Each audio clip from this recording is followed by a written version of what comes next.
भारत ने दोबारा तीसरी बार 5 अगस्त 2019 के बाद तीसरी बार जो न्यू दिल्ली में बेस्ड सफरा हैं, सफारतकार हैं, उनका एक बैच मकबूजा जम्मू और कश्मीर लेकर गए हैं ताकि उन दिखाएं कि जी मकबूजा जम्मू और कश्मीर में तमाम हालात आहिस्ता आहिस्ता बेहतर हो रहे हैं और कोई ऐसा ऑपरेशन नहीं है।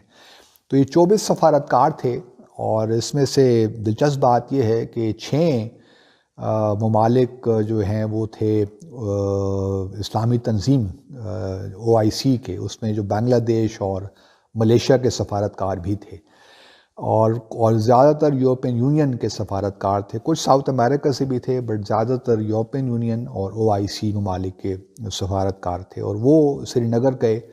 और फिर भारत का जो बयानिया था वो यही था कि देखिए जी, बड़े जो बयानात भी आए इन सफारतकारों की जानिब से इक्का दुक्का, उन्होंने बड़ा अप्रिशिएट किया कि चीज़ें ठीक हो रही हैं आहिस्ता आहिस्ता। और फिर यूरोपियन यूनियन ने ब्रसल से एक स्टेटमेंट भी इशू की कि हम चीज़ें आहिस्ता आहिस्ता ठीक हो रही हैं और हम उम्मीद करते हैं कि जो लेजिस्लेटिव असेंबली के इंतखाबात होंगे वो जल्द हो जाएंगे, जिसका मतलब ये है कि यूरोपियन यूनियन तस्लीम करता है कि अब जम्मू और कश्मीर एक यूनियन टेरिटरी है और लद्दाख अलग यूनियन टेरिटरी है। सो जो इक़दामात 5 अगस्त 2019 को लिए गए थे तो वो आहिस्ता आहिस्ता उनको तस्लीम दुनिया ने कर ही लिया है। लेकिन भारत की अपनी बहरहाल एक पॉलिसी है और वो उसी पे गामजन है।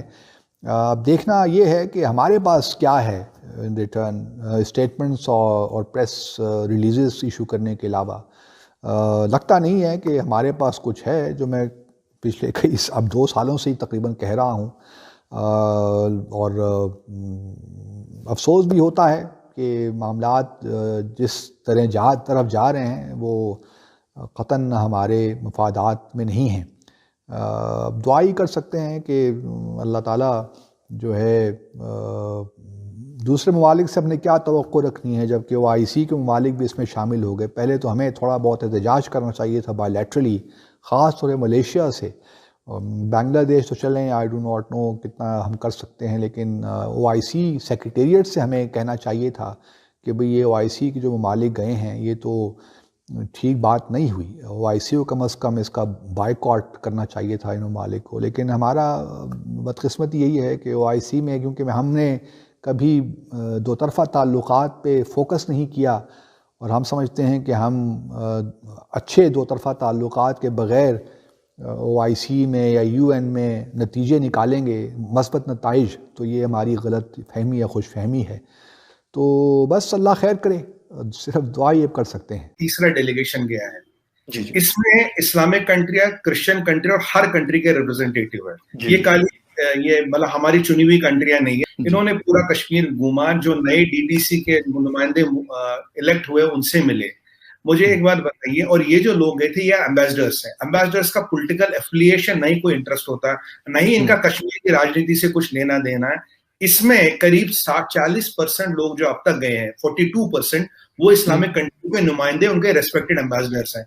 अगर वो जाके कहते भाई वहां life is back to normal, कोई जेनोसाइड नहीं है, कोई रवांडा वाली मैं कल परसों इन डिबेटों पे था हमारे नेशनल टीवी पे, कोई डिबेट नहीं है, कोई ऐसा नहीं है, तो आप ये कहना चाहते हैं कि ये सारे 150-200 जो रेस्पेक्टेड एम्बेसडर्स है करीब 101 मुल्कों के, ये भाई साहब झूठ बोल रहे हैं?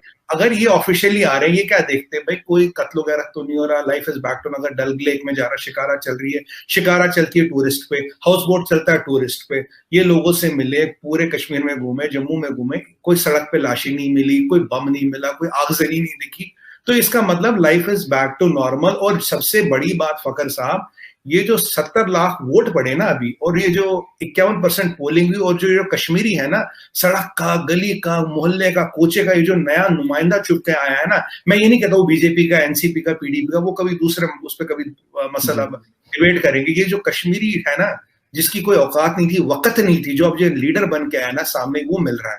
ये जो कश्मीरी यूथ है जो डेवलपमेंट का चाहता है वो आ रहा है, उससे हम मिला रहे हैं। अब हाँ, महबूबा जी मुफ्ती जी की दुकान थोड़ी बंद हो गई है पॉलिटिकली, अब मैं क्या करूं, अब उनकी पार्टी की आपको स्टोरी बनाओ। फखर साहब कहते थे कश्मीर हमारा, J&K हमारा है, पूरे 10% सीटें ली उन्होंने टोटल, बीजेपी की उससे 3 गुना सीटें हैं। और एक और फैक्ट बताऊंगा आपको, कांग्रेस, NC और ये पीडीपी का मिलके 4,60,70,000 वोट थे, और बीजेपी के अकेले, जिनका स्टेट में कोई वर्चस्व नहीं है, कोई औकात नहीं थी उनकी साल भर पहले, 4,80,000 वोट थे।